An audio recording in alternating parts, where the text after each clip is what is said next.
নজর রাখবো এই মুহূর্তে বাংলার খবরের দিকে।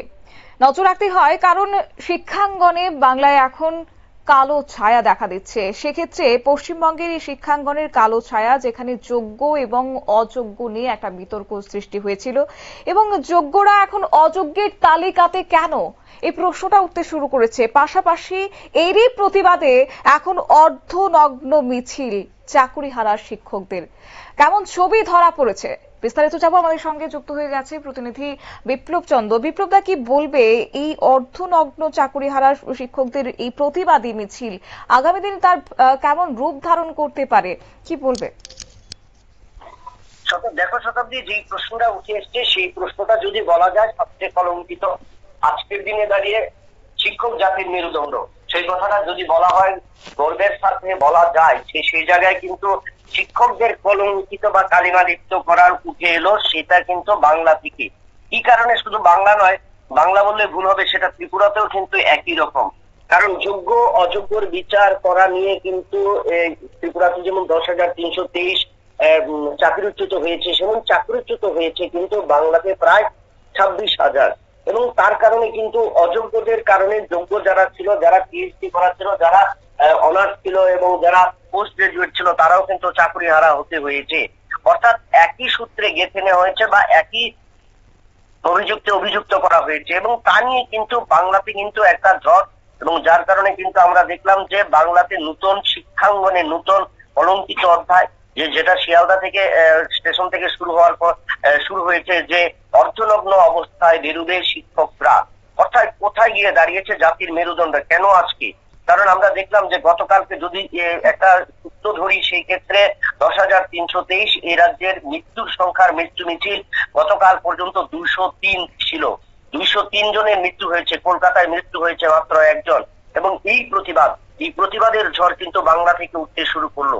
কারণ কেন শুরু করলো? সেই জায়গায় যারা অযোগ্য, ঠিক আছে, তাদেরকে বাদ না দিয়ে অযোগ্যদের সাথে যারা যোগ্য রয়েছে, যারা পিএইচডি করা রয়েছে, যারা পোস্ট গ্রাজুয়েট রয়েছে, যারা তোমার ডক্টরেট রয়েছে, তাদেরকেও কিন্তু সেই অযোগ্যের তালিকায় ফেলে দেওয়া হলো।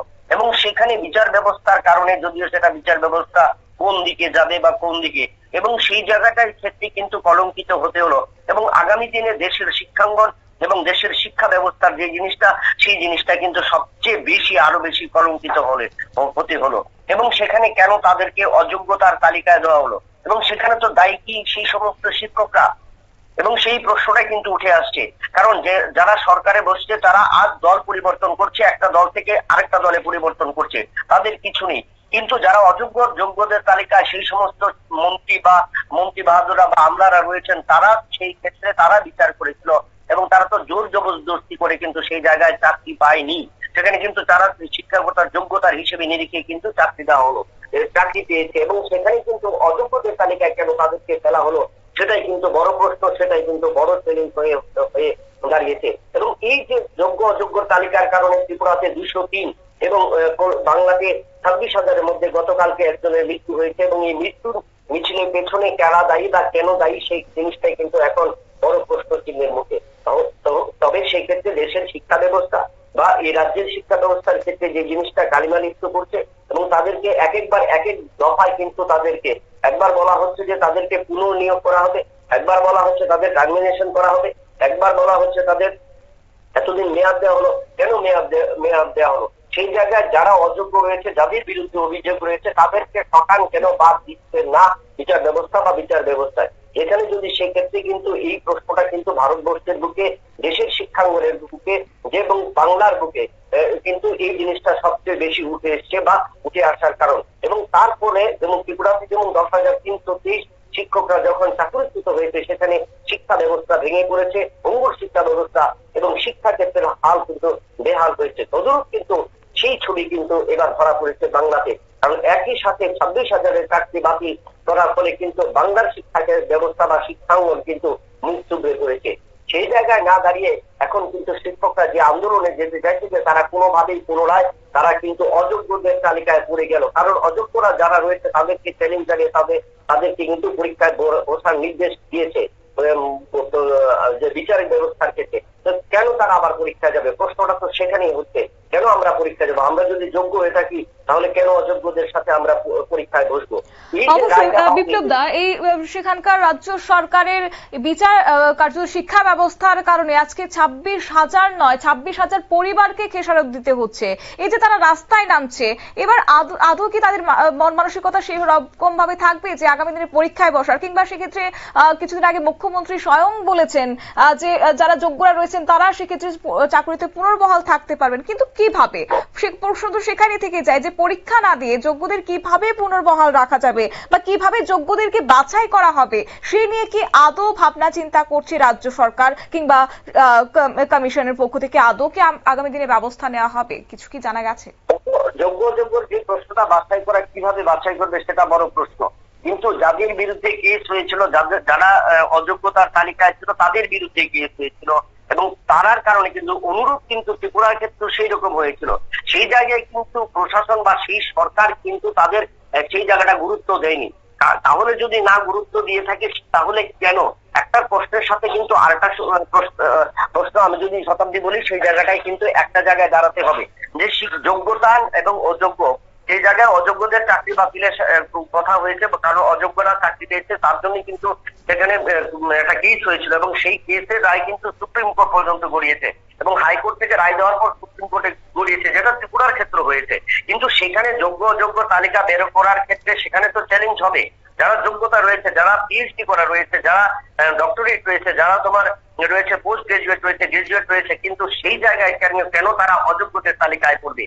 সেই যে প্রশ্নটাই কিন্তু সেখানে, সেটাই হলো বড় চ্যালেঞ্জ রাজ্যের গুলোর ক্ষেত্রে, ত্রিপুরার ক্ষেত্রে বলো এবং পশ্চিমবঙ্গের ক্ষেত্রে বলো, সেই জিনিসটা কিন্তু সবচেয়ে বড় চ্যালেঞ্জ। তার জন্য কিন্তু যারা যোগ্য রয়েছে, কারণ এই অযোগ্য এবং যোগ্যতার তালিকা বের করার ক্ষেত্রে সরকারকে ব্যয় করতে হবে, কারণ সরকার সেই ক্ষেত্রে কিন্তু যারা চাকরি পেয়েছে তারা দায়ী নয়, সেই ক্ষেত্রে দায়ী হলো সরকার, কারণ সরকার বাছাই প্রক্রিয়া করেছে এবং সরকার তালিমালিপ্ত করেছে তাদের। কারণ না হলে যদি 26,000-কে তারা চাকরি দিত, সেই ক্ষেত্রে কেন কেন্দ্রীয় সরকারের সেই নির্দেশিকা সরকার মানেনি? আমি যদি বলি সেই কথাটা, ত্রিপুরার ক্ষেত্র কেন সরকার মানেনি এবং কারা করেছে? সেই সমস্ত রাজনৈতিক নেতারা। কোন রাজনৈতিক নেতারা? যারা জনগণের ভোটে, জনগণের আস্থায় কিন্তু আজ মন্ত্রিত্ব পেয়েছে, বা সেখানে বা এই শিক্ষা ব্যবস্থার ক্ষেত্রে তারা কিন্তু আমলাদের হাত ধরে বা আমলারা কিন্তু সেখানে সই করেছে, বা আমলারা কিন্তু যুক্ত ছিল। সেখানে তো কোনো শিক্ষক দিয়ে জোর জবরদস্তি করে চাকরি পায়নি। সেই ক্ষেত্রে যারা অর্থ দিয়েছে তাদের যদি বেআইনি ভাবে চাকরি হয় তাদেরকে বাতিল করতে হবে। কিন্তু দেখা গেল যে ফলাও করে বাতানুকুল কামরার মন্ত্রী থেকে শুরু করে প্রত্যেক যারা আমলারা রয়েছে তারা কিন্তু কোনোভাবেই কিন্তু হেলদোল হয়নি। তাদের চাকরি থেকে, অর্থ থেকে শুরু করে সবচেয়ে কিন্তু তাদের বিলাসবহুল রয়েছে। কিন্তু যারা আজকে গরিব অংশের মানুষ, ত্রিপুরার ক্ষেত্রে 203টি পরিবারের যারা সন্তান হারিয়েছে, যারা তার স্বামীকে হারিয়েছে, যারা তাদের বাবাকে হারিয়েছে, স্ত্রীকে হারিয়েছে, তাদের জবাব কি সরকার দিতে পারবে আজ পর্যন্ত? বা পশ্চিমবঙ্গের সরকার গতকালকে যার মৃত্যু হলো সেই জবাব কি দিতে পারবে? সেই সরকার দেওয়ার নেই। কারণ সেই ক্ষেত্রে যদি হয়ে থাকে, যাদের বাতিল করা হয়েছে, যাদের অযোগ্যতা দিয়েছে, সেই অযোগ্যতার ক্ষেত্রে তো বিচার করেছে প্রশাসন বা মন্ত্রীরা বা আমলারা, তারা বিচার করেছে, এবং তার কারণে কিন্তু রাজ্য সরকারের ক্ষেত্রে, ত্রিপুরার ক্ষেত্রেও কিন্তু এখন পর্যন্ত সরকার চাকরিচ্যুতদের হাতে কিন্তু তারা টার্মিনেশন লেটার দিতে পারেনি, তারা কিন্তু দিয়ে দিতে পারেনি তোমার এমপ্লয়মেন্ট কার্ড। কেন দেয়নি? তারা অযোগ্যতার নিরীক্ষে বলেছে। সে একই কাজাই, একই প্রসেসটি কিন্তু বাংলাতেও চলছে। সেই ধারাবাহিকতা কেন চলবে সেই জায়গায়? কারণ যেখানে সরকার দাঁড়িয়ে এই 10,323 বলো বা 26,000 চাকরিচ্যুত বলো, তাদের পরিবারের ভোটের নিরিখে কিন্তু এক একটা মন্ত্রী বা নেতারা কিন্তু তারা তাদের জায়গায় গিয়েছে। এবং সেই জায়গায় দাঁড়িয়ে যদি বলতে হয়, সরকার প্রশাসন ক্ষেত্রে যারা সেই সাথে যুক্ত, শুধু কেন চক্রান্তের শিকার হতে হবে শুধু শিক্ষকদের? কেন শিক্ষিত যারা উচ্চ শিক্ষায় শিক্ষিত হয়েছেন, কেন তারা চক্রান্তের শিকার হবে? আর যারা আমলারা, যারা চাকরি দিয়েছে, যারা বাতানুকুল কামরা বসে রয়েছে বা এক এক নীতি নির্ধারণ করেছে, তারা কেন চক্রান্তের শিকার হবে না? কারণ এই জায়গাটা থেকে কিন্তু প্রশ্ন, সেই বাংলা থেকে যে চ্যালেঞ্জটা উঠে এসছে সেটা সঠিক সিদ্ধান্ত যে যোগ্য যারা রয়েছে, যারা পিএইচডি করা রয়েছে, কেন তারা অযোগ্যদের তালিকায় পড়বে? তাহলে কিন্তু দেশের রাষ্ট্রনেতাদের যদি বলা হয় যে আমাদের এই রাষ্ট্রনেতার বা দেশ পরিচালনার দায়িত্ব যারা রয়েছে, তাদের যে শিক্ষাগত যোগ্যতার কতটুকু নিরিখে তারা সেই বিচারটা করবে। কারণ জাতির মেরুদণ্ড যদি বলা হয় যে শিক্ষকদের, তাহলে জাতির মেরুদণ্ড তো ভেঙে দিচ্ছে ওই মন্ত্রী আমলারা, যারা ওই সমস্ত যারা চাকুরি ক্ষেত্রে বা চাকুরি নিয়োগের ক্ষেত্রে তারা সই করেছিল, যাদের সিগনেচার করেছিল, যারা ত্রিপুরাতে বলছে যে অযোগ্য রয়েছে তাদেরকে ক্ষেত্রে তারা টার্মিনেশন লেটার তুলে দিচ্ছে না, তারা কিন্তু এমপ্লয়মেন্ট কার্ড ফিরিয়ে দিচ্ছে না, কারণ সেখানেই ঘাটতি রয়েছে, সেখানে কিন্তু সরকারের ব্যর্থতা রয়েছে।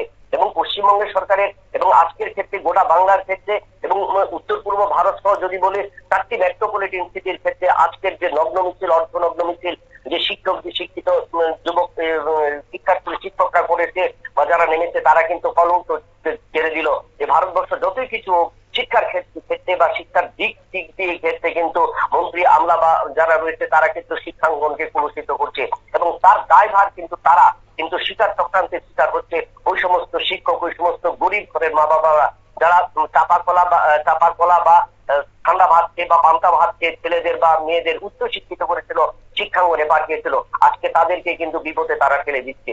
আর এই সমস্ত কারণগুলিতে কারণে কিন্তু আজকের এই শিক্ষাঙ্গনের ক্ষেত্রে প্রত্যেকটি দেশে রাজ্যে দেখা যাচ্ছে শিক্ষার হাল অনেকটাই মানে তলানিতে গিয়ে ঠেকেছে। উচ্চশিক্ষার শিক্ষিতর হাল কেন ঠেকেছে? যেখানে জাতির মেরুদণ্ড তৈরির কারিগরে তাদের বিপদে ফেলে দিচ্ছে ওই সরকার, প্রশাসন এবং আমলারা, যারা শুধু বলছে যে তারা বেআইনি ভাবে চাকরি একেবারে বিপ্লব দা, তবে সেক্ষেত্রে আমরা এও দেখেছিলাম যে দফায় দফায় বাংলার মুখ্যমন্ত্রী তিনি বৈঠক করেছেন এবং আশ্বাস বলা চলেছে একটা আশ্বাস দিয়েছিলেন যে যেখানে অযোগ্য এবং অযোগ্য যখন বিবেচিত করা হবে বা বিবেচিত হবে, সেক্ষেত্রে যারা অযোগ্যরা রয়েছেন তাদের ক্ষেত্রে টাকা ফেরত দিয়ে এবং টাকা ফেরত দেওয়ার নির্দেশ, পাশাপাশি অন্য বিভাগে যেন তাদেরকে চাকরি দেওয়ার ব্যবস্থা করা হয়, সেই আশ্বাস একটা মমতা বন্দ্যোপাধ্যায় তিনি দিয়েছেন সেই সময়টাতে। অন্যদিকে যারা যোগ্যরা রয়েছেন তাদের ক্ষেত্রে আদৌ কি রয়েছে নিশ্চয়তা? রীতিমতো বলা চলে অনিশ্চয়তার মধ্যে প্রত্যেকটা দিন তাদের গুজরান করতে হচ্ছে এবং সম্প্রতি যে কথা তিনি বলেছিলেন যে সাময়িক সময়ের জন্য তারা সেখানে পঠন পাঠনে যেন প্রভাব না পড়ে ছাত্রছাত্রীদের, তাহলে সেক্ষেত্রে যোগ্যরা সেখানে পড়াতে পারবেন, এমন কথাও কিন্তু বলতে শোনা গিয়েছিল বাংলার মুখ্যমন্ত্রীকে। তবে এই কি তবে পশ্চিমবঙ্গের শিক্ষা ব্যবস্থার হাল? আর এর প্রভাব কি এখন পড়বে না যারা বর্তমানের প্রজন্মের যারা ছাত্রছাত্রীরা রয়েছে, যারা আগামীর ভবিষ্যৎ রয়েছে, তাদের কি ক্ষেত্রে ভবিষ্যতে কি একটা প্রভাব পড়বে না? আজকে এই 26,000 যারা মানে যোগ্য অযোগ্য শিক্ষকদের নিয়ে একটা বিতর্ক সৃষ্টি হয়েছে।